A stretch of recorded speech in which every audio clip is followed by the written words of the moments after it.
So, hello everyone. Welcome to this week's episode of ClueCon Weekly. Joining us this week is Maria Lema, co-founder of Weaver Labs, an expert in 5G and telecommunications. Thank you for joining us today, Maria. Thanks, Luca. Lovely to be here. Would you like to give us a quick introduction about yourself? Sure. Yeah. So, as you said, I'm a founder of Weaver Labs. We're a tech startup working from the UK. We're based in London, working on the orchestration layer. And my background is telecoms. I come from an academic background. So, before starting Weaver Labs, I was heading an innovation lab at King's College London, working all things around 5G and trying to find the business case for 5G. Hopefully, we did advance that on the research side of things. And then we just spun out of the university lab, created Weaver Labs, and been heading more the commercial side of the business ever since.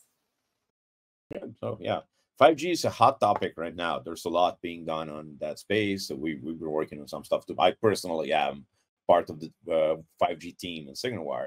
So when I saw the title of your submission, I was super interested in what the topic would be. So let's start from there. So you think 5G is no longer just for telcos? Well, I think if the topic that you're talking about is a telco to techco, it's not that just 5G is no longer just for telcos. It is that 5G is driving a transformation within the telecommunications industry and forcing the telcos to become more technology companies and not so much just connectivity companies. That being said, it is true that 5G is no longer, it makes connectivity available to others, that not just the traditional mobile network operators. Because connectivity is something so important and so essential in everyone's lives that, and also enterprise networks have kind of like evolved so much.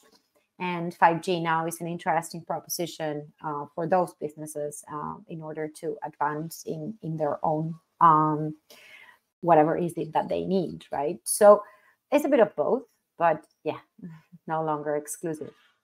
So I guess it's a good starting point then would be to explain to the audience what's different about 5G? Like, what can 5G do for you as a company in general?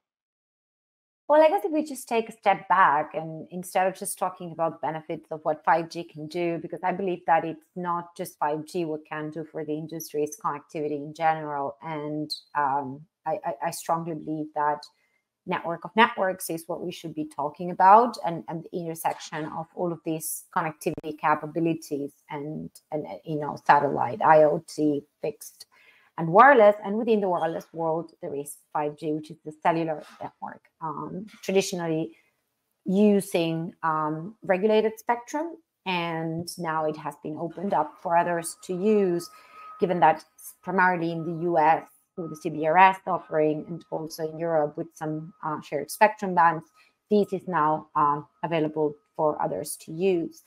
But what is different from 5G from other cellular technologies is that 5G has decoupled the logic, which is the software, from the hardware that it lives in.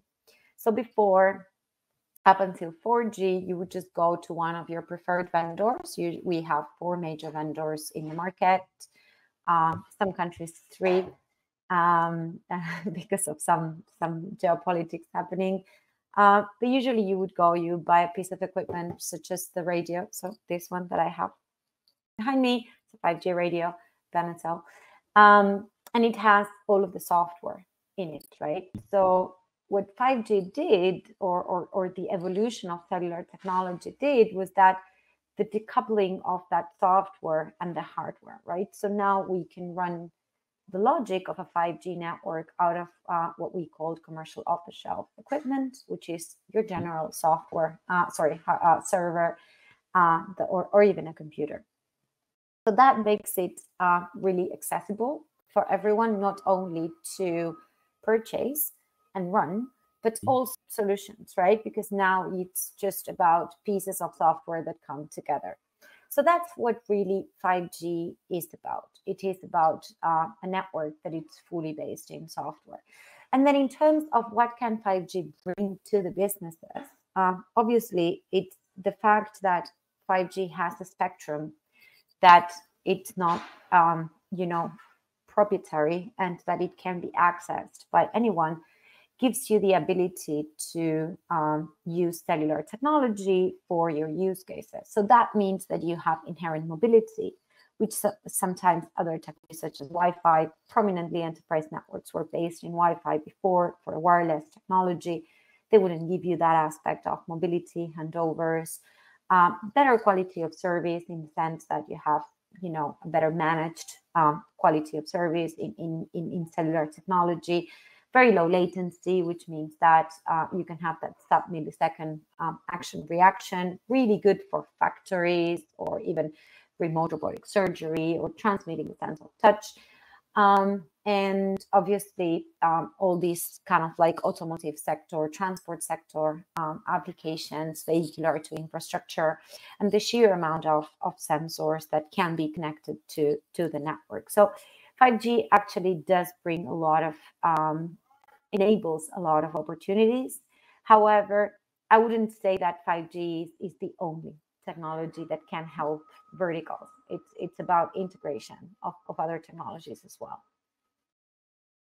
Yeah, there's of course it's part of a stack as being that. So my personal experience with 5G is I have one local Nokia cell running, and I've been playing with installing all sorts of stuff on the onboard computer, which to my surprise, being so my background is I'm an application developer. I always just wrote code and work with systems, and it was surprising to me to find out that there's an onboard computer that's actually quite a beefy box. Like it's 16 gigs of RAM, it's got 4 cores. They are all very nice. So if you can expect to run a lot of load on those edge machines for sure. So, well, maybe you mentioned a couple of verticals. Could you go into a little bit more detail about one or two of them, especially the automotive? I'm very interested in what 5G brings to automotive. Well, I think that the whole transport sector to me is kind of like the key vertical within 5G, or at least the vertical that has adopted more of 5G, I would say. And we can break that up into to support next generation vehicles in the road, and then what needs to be delivered within the car itself or the vehicle itself, right? So if we look at what the transport infrastructure and how it is evolving and how it can evolve with connectivity, that means that you can have sensors that are actually modifying or impacting the way traffic lights work according to a certain type of policy. So we deployed a 5G private network in an area of Manchester, whereby this private network was just geared towards controlling a corridor. So it's a very congested area of the city. And we placed some sensors that they are commercial sensors commercialized by one of our partners, Vivacity Lab. What they do is they gather a lot of information of how the traffic is going in that particular stretch of the city, and then using AI, it kind of like it allows the traffic lights to be more proactive towards any policy. So it can promote active travel. It can promote, better circulation of cars at certain areas, congestion or pollution, whatever the transport authority wants to support. And then obviously, once you have that it's gathered, mobility in the city becomes a lot better. And you can improve productivity by reducing waiting times, for example. So all of that can be possible because you have technology that is connected to a network that it's actually bringing a benefit to society, right? We don't want to be waiting in traffic lights, for example. It's boring and it's a wrong use of our time. So that's from the infrastructure side of things. And then how do we equip highways, streets, in order for the next generation of vehicles to communicate with the infrastructure? That's another element that it's quite interesting in itself. If we're going to have cars that are going to have more autonomous driving features, they need to have constant communication car to car, but also car to infrastructure. There is a lot of research that has gone for like years and years on how do we do assisted driving. And that assisted, like by network assisted driving. And it means we need to place point of communication across the city so that these cars can actually get up-to-date data of what's going on. And that's another really, really interesting use case of this whole vehicular applications or automotive industry. And then obviously the last one that I find it's more a futuristic one, but nevertheless quite exciting. It is the whole entertainment in the vehicle. So what are we going to do if we stop driving the cars, right? And we're just going to be using these cars as a kind of like a taxi, but we have zero interaction of what's going on, and they are fully autonomous. Then a lot of car manufacturers have invested a lot of money and time into understanding more what they call the infotainment platforms. Are we going to convert the car into an office? It's an extension of what we do in our office, or is it a place where we just, watch movies and just relax while the car takes us anywhere? But that's kind of like, I think, more the futuristic approach, because one of the research outputs that was more scary out of this is like, you need the human to take control of the car at some point, right? And that human is completely distracted, right, watching a movie or just working. So how do you actually deal with the handover of control if the machine fails?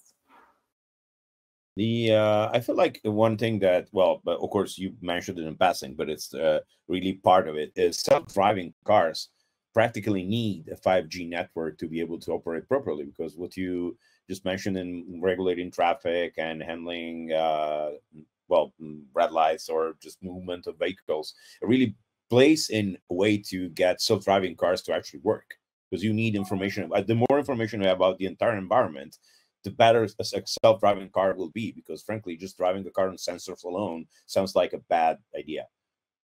Yeah, so that's an interesting point. And I think there is a school of thought that says that the self-driving car should be 100% autonomous and do not depend on a network. And then there is the other school of thought that says that you need to have some sort of network assistant in order to add data to all of these algorithms that make the decisions on the driving side of things. And then the dependency on this on a 5G network, it depends on the action reaction time or on the availability of the network. So one of our findings when we were working in the Smart Junctions project, which is the one that we were doing all of this traffic light management with 5G network, is that latency is not so much an important factor, but availability of the network is. So one of the key problems that we're experiencing as an industry is that mobile network operators are deploying networks essentially to deliver connectivity to us, the consumer, and our mobile phones. Well, those networks are not fit for these type of applications, because 5 p.m. when we all leave our offices, that network is completely congested. And when you have a car accessing that network, potentially won't be available for them, because we don't have that sort of preferential treatment. Operators like to say that will be solved with network slicing, but it's becoming kind of like a more philosophical point of view rather than something practical and delivered. No one has really delivered on that promise yet 5 years later. So the prominence of private networks for smart city applications is something that it's becoming more real. But then you have an issue of service continuity. So how do you have a car connecting to all of these different private networks? How do you do that? How do you actually make sure that they have SIMs to do that? So I think it's more like a visibility of providing that seamless connectivity across the different domains, if you want to call it domains, the different types of network, the different private networks. Or how do we actually ensure that an application can access different types of networks seamlessly without having to have one-to-one roaming agreements? That is one of the major issues that and blockers of more applications being developed using this technology. Yeah, in general, I think we solved other similar problems. Like there are interoperability protocols for almost everything. I'm thinking about Telcos. So we have SIP, we have federated networks, we have ways to discover. So I feel like it's it's just a matter of time. Like we need to, it's certainly something we can go and figure out what the future of this networks is. The other thing is probably, well, sensors versus network. Of course, sensors will probably always have to take over, but it's already like that. Most cars these days have sensors that tell you, if you go too close to the car that's in front of yours, it will ring a bell or even slow down in some cases. Or look at the parking sensors, etc. But getting network information, like there might be a car coming up behind that bend, will help the sensors behave better. Like then the car is not there, we'll figure it out, probably report that to the network as in saying, hey, you gave me information that was actually wrong, and then it will be get tweaked in time. I think it's an augmentation situation. Much else it is much like it is everywhere else. Like I feel like 5G as its own proposition has not yet captivated the market, which is another good topic. Like my feeling at MWC was that some people are almost skeptical still, which is weird because it's a great technology. I think the skepticism comes because of that business case not being made yet. So if we're talking about these self-driving cars or assisting cars in the streets, who's going to pay for the network that is able to actually deliver that? So 5G monetization was the topic of MWC this year, right? It was everywhere. I was always saying, like, if I get a pound every time that someone says 5G monetization, I won't have to fundraise ever in my life again. Because it was what we were 80,000 people there. So 80,000 people talking about 5G monetization. So we created this technology. We onboarded all these use cases, but no one knows who's going to pay for the network. And to the point that you were making, which I think is very relevant, we did figure out a lot of interoperability issues in the telecoms industry. But this one, I think, is more cultural problem, not technical. It is a problem of how can we use infrastructure as a service? How can we enable services to be delivered across infrastructure that may or may not belong to us? And that requires the service provider to release control on the infrastructure assets and be more flexible. If you want to give a service to a lorry all across Europe, that you're going to face some areas where you don't have infrastructure there, and you may want to access it as a service. And technically, we can solve all those problems, right? Like we at River Labs, we build a product that enables infrastructure as a service. But the main issue here is the culture of the telco not wanting to give up on creating worldwide connectivity by themselves. Just check. It's easy to figure out if you look at how hard it was to get data roaming to actually work in the EU. And the European Union actually had to step in and force them to do it, because otherwise it's political, right? It's political. It wasn't hard. It was, in fact, it was technically already there. It was literally just a switch in the network, nothing else. It is, yeah, you're right. From the authentication and operation standpoint, would solve hard problems. I mean, a radius / diameter practically solves logging into someone else's network. The rest is just convincing them to let you log in, which is perfectly true. Exactly. Which, I mean, you with your mindset of an application developer, you come in and say, hey guys, this is software, we can solve it, right? It's not a problem. But then once you start scratching the surface within the telecoms industry, you see that sometimes the biggest problems are not technical. I'm working on a network slicing prototype, and at the very start of the project, the problem was that they didn't let me access the API for network slicing. So the first meeting was, hey guys, if you don't actually let me see let me use it before I build a prototype, I won't be able to build a prototype. I can't build a prototype on information alone, or rather, I can, but it won't work. Exactly. And that was purely cultural. Like, yeah, we don't want to. We have an NDA, but we'd prefer you not touch the APIs yet. Then how are we going to do it? So it's very. Well, and that's an interesting point now with Open RAN, right? Because Open RAN as an evolution towards being more software driven and technology integration, it's still a big problem, creating these interoperable APIs. Speaking of which, you mentioned Weaver Labs, and I think it's a good next point for conversation. What do you do at Weaver Labs, and what's the product you have out there? With Labs, we built CellStack. It's a distributed orchestration tool in order to create a network of networks and enable infrastructure to be accessed as a service. The idea is that, you know, all of these networks that we need to support the verticals, the use cases, and obviously universal connectivity cannot be built by one player on its own.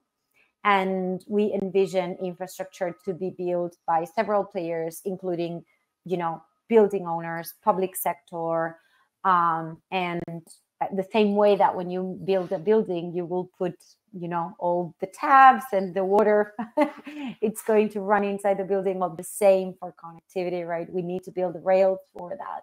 And then someone else can come and use this infrastructure to enable the service delivery. So we create CellStack in a way that the infrastructure owner can offer that infrastructure as a service to the service layer, so that connectivity can have this kind of like service running environment of shared assets in the marketplace. So the idea is that so your product is geared towards telcos. So someone who will buy your product is a network operator looking to both offer an infrastructure as a service layer, so allow developers like myself to deploy stuff to their network, and also at the same time interoperate with anybody else who has the same product. Yeah, it's geared towards infrastructure owners. Obviously, telcos own infrastructure, so absolutely. But then we see that infrastructure contributions are going to start coming from other providers or other actors, such as cities building networks. As I said, like buildings, fitting the buildings with networks. And we are going to have a need to stitch all of this infrastructure together, and CellStack is the solution to that. And then once you've stitched this infrastructure together, offering it to application developers such as yourself to be able to create applications that are aware of the network. It's important. And that creates a strong monetization angle for the network itself. Definitely. The monetization is going to go through mostly either two things, in my opinion. Either an industry standard getting pushed, such as automotive, will probably have to end up with the manufacturers just agreeing on a way to drive the market, and then that's going to be one of the main monetization goals. Or it has to be, frankly, anything that's been monetized so far has had a strong B2C component. Like find something the people who have phones in their hands want to do. One thing I've been playing with, which I feel like it's going to be part of it, is the whole LLM and an AI craze right now. I've been running a small LLM on my 5G cell, and it works remarkably well. It's not a huge, I mean, it's not the OpenAI ChatGPT engine or some of the larger ones, but it's very, very effective. I feel like there's a lot of computing power out there in cells. So maybe there's something that too, like having the ability to drive AI locally through the network brings an interesting aspect to it. The other aspect I think is going to be important is the network can provide authentication in a sense of you are who you say you are because I say so, and I have a check on this and a check on that. So I could use that to sign something, for example. I think that's huge for gaming, for example. Yeah. So mobile gaming in general, right? Mobile network operators and mobile users are a huge user base for gaming companies, right? And using the authentication and the user base for these gaming companies and figuring out the business model to convert that into a monetization of the network is certainly something that I'm sure gaming companies would be very happy to hear more about.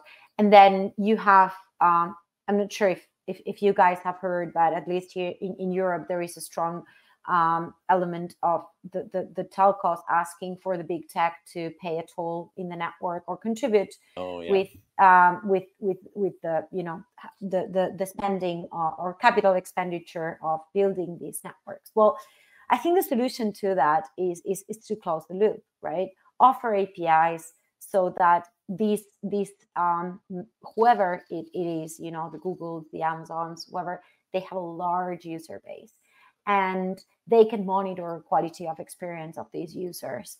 And why don't we just offer APIs so that these applications can be built using network information and monetize those APIs? The problem from the telco industry, and that's a point that you made, it is the standardization of all of this. Why should we? It's impossible. Let's agree that it's impossible. And one thing that I always say is like, there have been so many industries that they did not wait to create a universal standard for anything. And they went ahead, they did one, and it was the de facto adopted standard for APIs. So I see that happening in the telecoms world. While, you know, there are some that want to get an agreement and create an industry-based standard. There are others that are going to just create one, deploy it, and that's it. It will be adopted. The other super important thing in monetization, in your opinion, is solutions like yours, like Weaver Labs, or, well, we've been doing something similar with bringing some of the SignalWire components to the edge, is catering to developers directly. So I'm not monetizing the network by selling things to you directly. I'm putting up a marketplace. You, as an app developer, very similar to how the mobile app marketplaces work, like the App Store for iOS. You can just deploy your application here as long as it has these 5 needed capabilities and it supports this standard and that standard, and then you can get paid for it, and I get a share.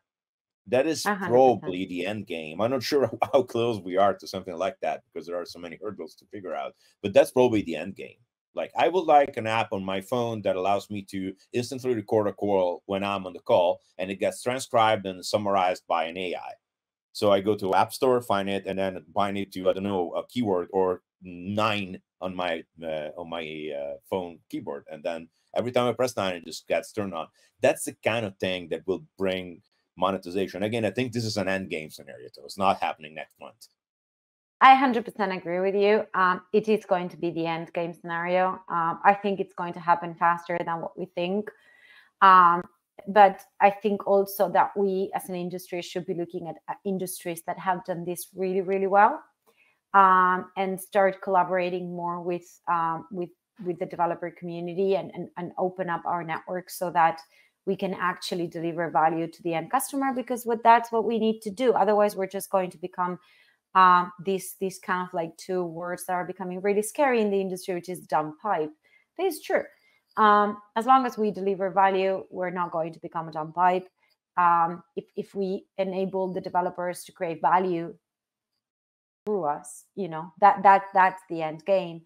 And I also think that in order to do that, we should be looking at industries such as Web3, which has a strong community of developers, and bringing that sense of community is super important. Mobilized people from all across the planet, and it has trillions of dollars of money moving around. So something like that can certainly help to accelerate the creation of value over networks.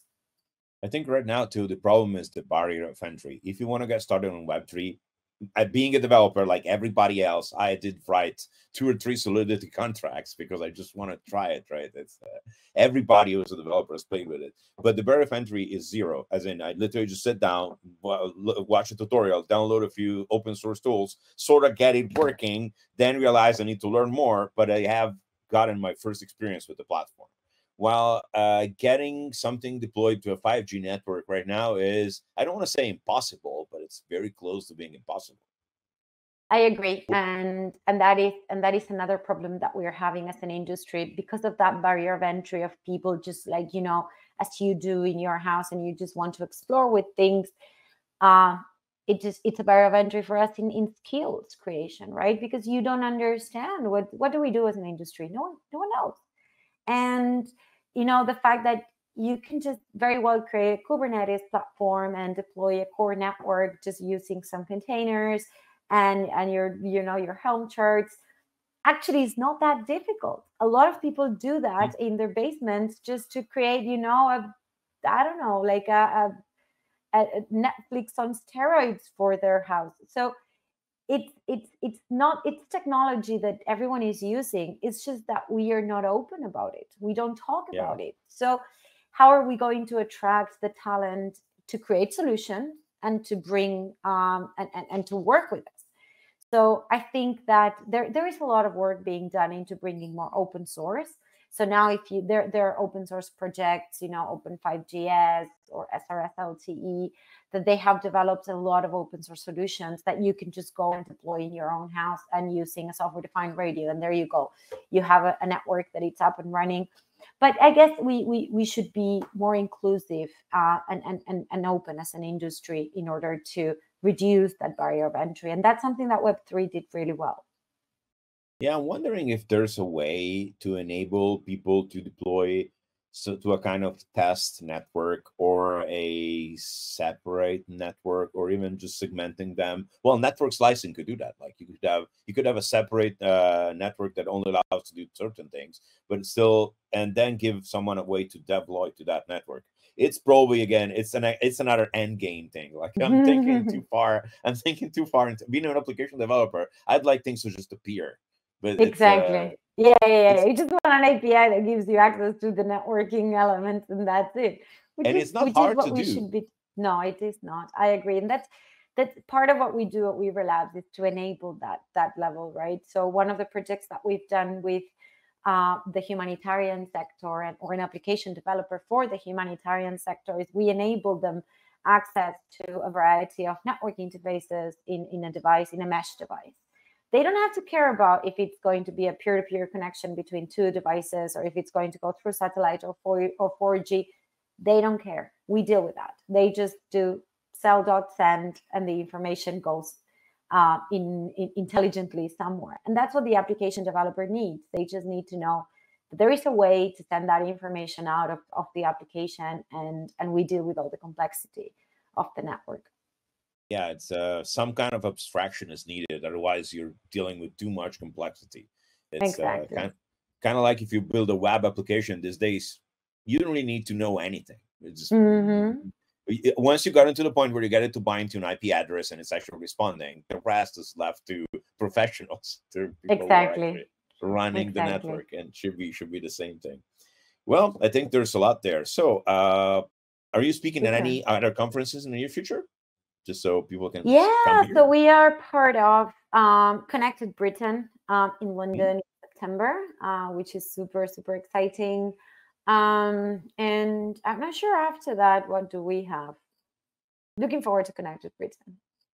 Yeah, it's always a great way to get started. And I feel like ClueCon is one of the few conferences that strikes a good balance between technology and business. So it's always looking forward to that. Well, that said, thank you, Maria, for joining us today. It was really a very interesting chat, and we don't always have experts of your caliber on 5G on the show. So I had to ask you a few questions that maybe were a little low level, but it helps the audience and myself understand better. So thank you so much. Thank you. Thank you for having me. I enjoyed it a lot. So Maria Lema from Weaver Labs joining us today. We talked about 5G and how it will eventually benefit all industries and all markets. And looking forward to our next episode. And for the rest of the people, I'll see you next week. Goodbye.